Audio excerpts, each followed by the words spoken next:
3만 8천여 명, 우리 곁에 남아있는 6.25 전쟁 참전용사입니다.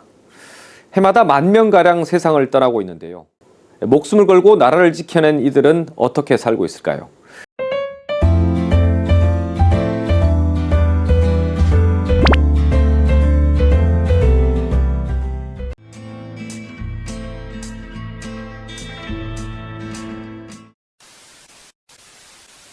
대우받아 마땅할 유공자들은 여전히 돈 걱정에 시달리며 외로운 노년을 보내고 있습니다.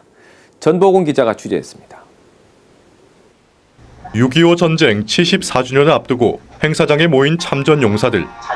800명이 넘던 칠곡군의 유공자는 이제 80여 명으로 줄었습니다. 17, 18에 전장을 누비며 나라를 지켰지만 어렵게 살다 간 동료들의 빈자리를 볼 때면 가슴이 미어집니다.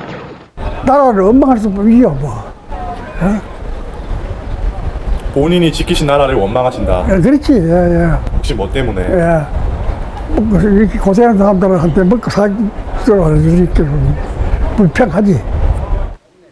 대다수가 90이 넘은 유공자들은 참전수당과 연금 등으로 생계를 이어갑니다. 한 달 생활비를 긁어 모으면 평균 80만 원 남짓, 1인 가구 최저 생계비 134만 원에도 못 미칩니다. 국회의원인데 한 달 1,300만 원씩 주면 밑에 보좌관 월급 나오고 하면 미천만 원 나가는 게. 이런데 그런 거 생각하면 이놈의 짓을 한 달에 다 하면 돈 100만 원에서 줘야 되는데. 내가 봤을 때는 전투수당을 드리는 게 맞다고 봐. 그래서 지금 주는 거에 한 돈 100만 원만 올려도 호주가 280만 원인가 주고 태국인가가 130만 원인가 얼마가 되는 것 같더라고. 우리가 제일 적어요. 지금 수당 주는 게. 그러니까 우리도 뭐 얼마 안 되시잖아요. 한 20만 명 정도 되시잖아. 그렇게 해서 그거를 지금 한꺼번에 다 드릴 수가 없으니까 돈 100만 원씩을 이렇게 더 올려서 주면 그 명예적인 측면이 생활에도 도움은 되겠지만. 뭘 아는 사람이 그래? 그걸 따질 수도 없고 어디가 항의하려고 하면 뭐 혼자가 항의해도 안 되고 뭐 이렇게 하다 죽는 게지 뭐. 칠곡군은 그나마 사정이 났습니다. 지자체 수당이 월 30만 원으로 부산 동구와 중구 10만 원보다 3배 많기 때문입니다. 장교로 갔다 왔잖아요. 군대도. 그렇죠.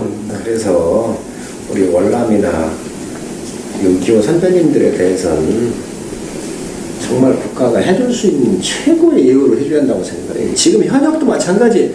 현역도 나는 최고의 봉급을 주고 최고 잘 먹이고 최고 잘 입히고 최고 예우를 해주는 게 맞아요. 국가는. 그리고 전시 때 국민을 위해서 생명 내놓고 싸워달라고 하는 게 군한테 요구하는 거예요. 그런데 여기는 그걸 뛰어넘어서 더 큰 일을 하셨거든. 뭘 아는 사람이 그래?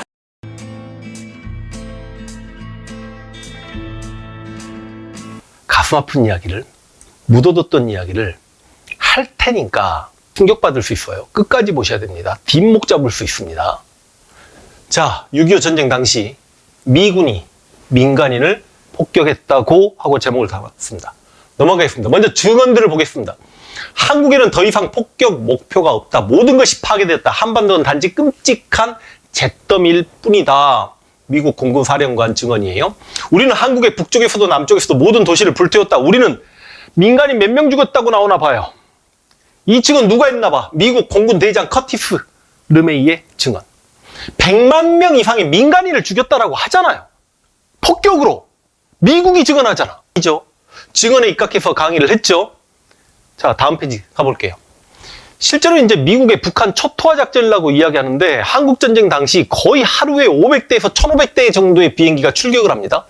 그래서 여러분 태평양 전쟁 알고 계시죠? 진주만 공습으로 시작된 어찌 보면 태평양의 그 넓은 지역에서 미국뿐만이 아니라 영국, 막 중국 이런 나라에 폭탄 투하된 것까지 해도 60만 톤이에요.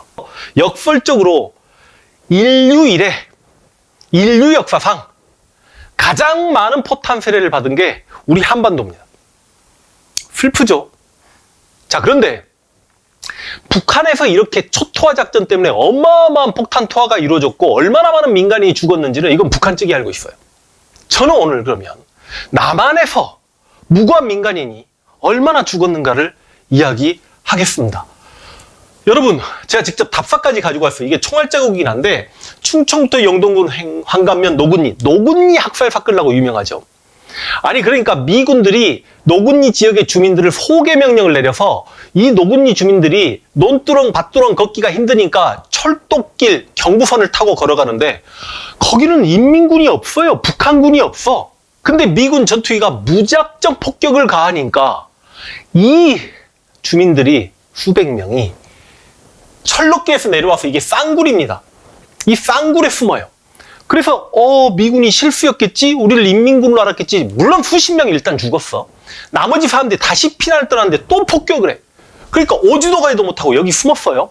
미군 폭격이 사라졌어. 이제 나오려고 하는데 어디선가 매복이라고 하면 좀 그렇죠. 일반 민간인을 대상으로 미군들이 이제는 기관총을 갈깁니다.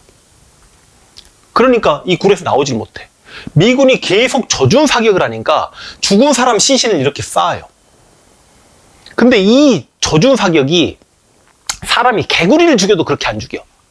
3일 동안 행해집니다. 정말 3일 동안.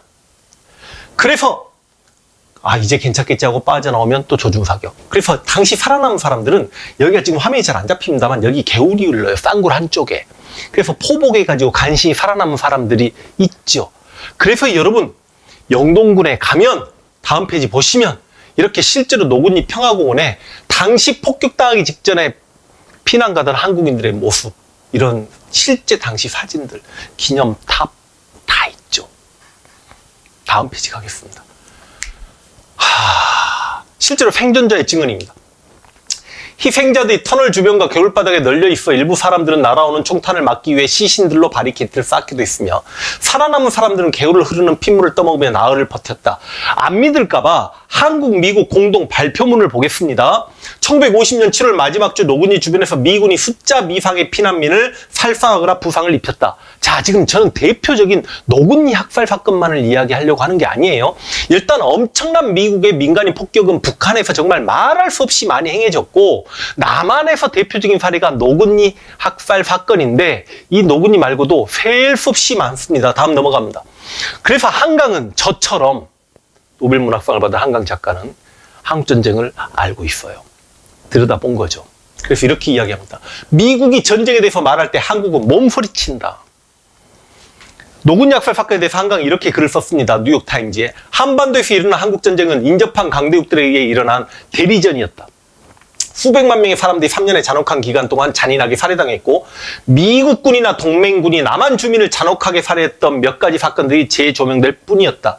이 중 가장 유명한 것은 노군리 대학살로 미국군이 수백 명의 시민을 태우고 주로 여성과 아이들 돌다리 밑에서 며칠 동안 양쪽에 세워놓고 총을 쏴 그들 대부분을 죽였던 사건이다. 왜 이렇게 해야만 했을까? 만약 그들이 남한 난민들을 인간 이하로 인식하지 않았다면, 만약 그들의 고통을 완전하고 진실하게 인지했더라면 숭고한 인격체로서 이러한 일이 일어날 수 있었을까? 항상 6.25 전쟁을 이야기할 때마다 그 전쟁에 참전하셔서 이 대한민국의 자유를 수호하신 참전용사와 유엔군 참전용사들께 우리가 묵념을 드리죠. 그런데 왜 6.25 전쟁 관련해서는 어찌 보면 북한에서 주도했던 인민재판에 의해 죽은 민간인들, 그리고 이승만에게 무고한 죽음을 당했던 수없이 많은 민간인들, 그리고 미국의 폭격에 의해 얼마만큼 죽었는지도 모르는 그 민간인들에 대해서 우리는 묵념하지 않습니까? 그래서 그들에게 묵념하는 마음으로 북한의 초토화 작전, 지구상에서 가장 많은 포탄 세례를 받은 북한이 아닌 남한에서만 행해진 미군의 폭격 사례로 민간인들이 이렇게 희생당했다는 자료를 제시하겠습니다.